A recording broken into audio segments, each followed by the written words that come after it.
People didn't want to talk to me very much after that. It was a pretty difficult time. You know, it's the last race of the year. You don't have a chance to redeem yourself. We lost the championship by 1 point, so I tried to not be too hard on myself, but yes, I am very hard on myself, especially, I mean, it's something that doesn't leave your mind very, very quickly. My failure?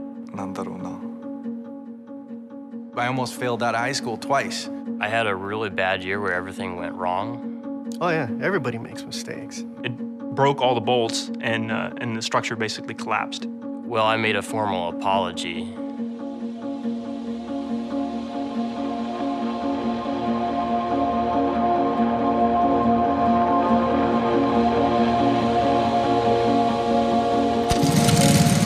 I can remember when I was out at the go-kart track one day, you know, you use a stopwatch and time the lap, and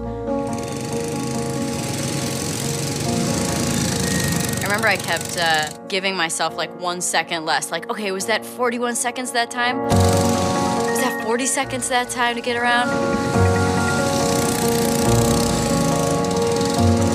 I like to be able to see the improvement, and with racing, it's very obvious. You know, I can see the direct result of my effort. We're in Homestead, Florida. This is my first IndyCar race, then there was a crash. I don't remember anything, but the car was on fire, and, you know. My brain was covering up for the fact that this was a bit of a heightened situation, that I shouldn't be aware of what's going on right now, but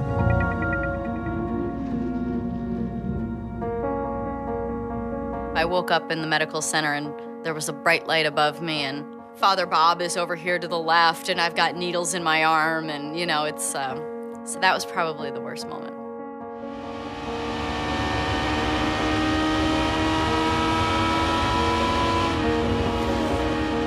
You're driving your car, and you feel frightened a little bit. We bump up against that feeling as much as we can to try and push that limit further and get comfortable there, and then push it again.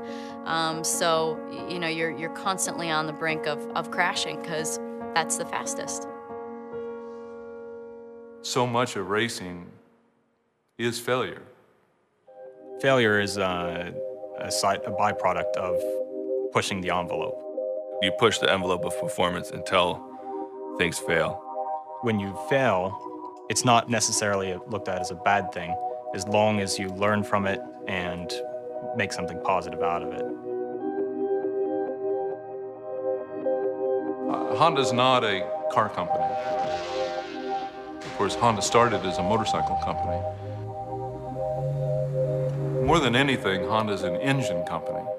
From the president on down, throughout its history, it's been engineering-oriented. Engineers, for better or worse, always want to change things and advance. これはね、もう全てが本田宗一郎の要求するものが全てそういうことになってます。ですから、まあ100回トライして、99回失敗してもいいんだと。本田宗一郎の考え方そのものが、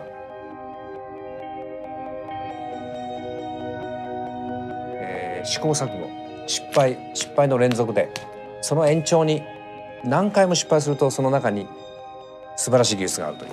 そういう考え方だと思います。When Honda Performance Development first started racing in '94, the program was a massive failure.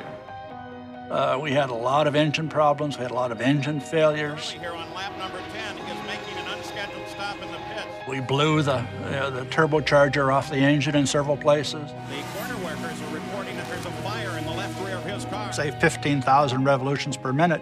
Sometimes the whole bottom end would blow out of the engine. That's that Honda engine car, and it is in trouble now. I mean, just blew into like 1,000,000 pieces. Could it be more trouble for the Honda engine? In the seat, in like a 5-gallon bucket, was all these engine parts from everything that was blown out of the bottom of the engine. I mean, there was pistons, there was conrods, or pieces of block and bearings and stuff. And one of the Japanese engineers that was here on assignment was all concerned because he was afraid that there were other pieces of the engine out there on the racetrack that they failed to pick up. And he was all concerned that our competition would learn our know-how and we'd lose our confidentiality. And I'm saying, what's there to worry? I mean, no one would even want to know what's in our engine. There were a lot of failures in 1994. And those failures led to a new engine in 1995. We improved it step by step to a point where finally in 95 we won our first race, and 96 we won the championship.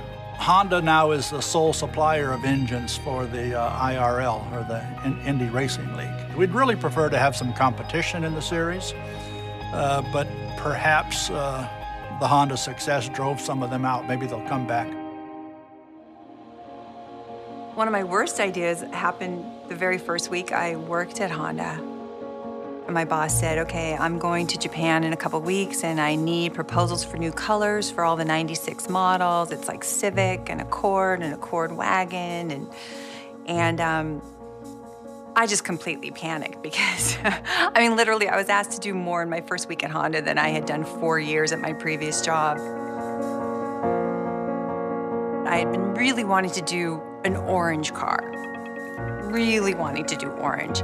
And decided, okay, 96 Civic, we're gonna do orange.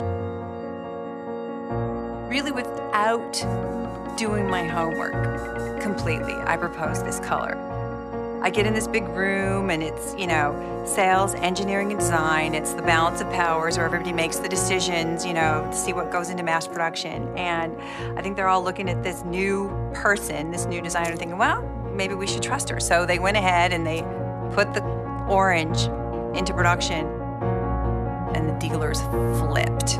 It's like, what is this hideous color? It's like, stop production of this immediately. That's okay, right? I mean, if you've got a boss that's telling you to take a chance, and if you make a mistake or fail, you know, just try not to do it again, and try to learn from that, you know, that's a good thing. I mean, you take chances, you know. I think everybody in that room understood they were taking a chance, but they were willing to take that chance. I tell him, well, Edison trying to do the light bulb, and he said, I never failed. It just didn't work 10,000 times. And that 10,001, it lit up. So it's, if you look at it that way, were those failures?